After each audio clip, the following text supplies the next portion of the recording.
इकडे सलग तिसऱ्या दिवशी नागपूरमध्ये अवकाळी पाऊस सुरू आहे आणि या अवकाळी पावसाचा पिकांना मोठा फटका बसतोय।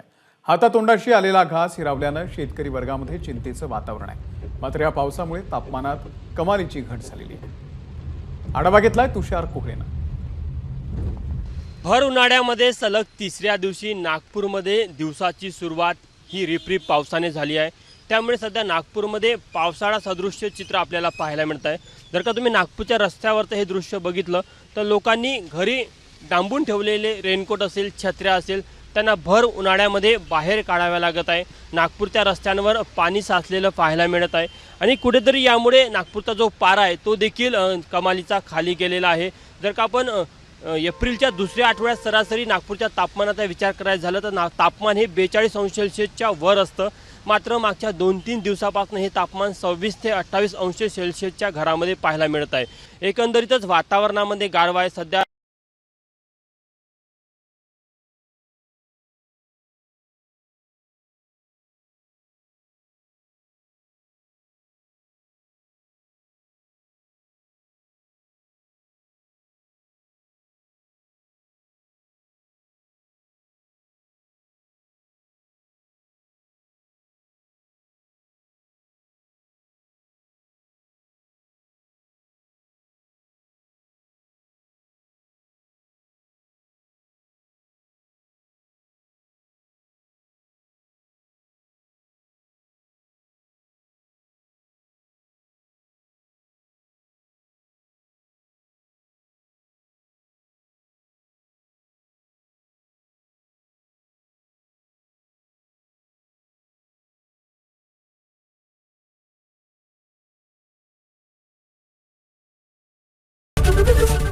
एबीपी माझा, उघडा डोळे बघा नीट।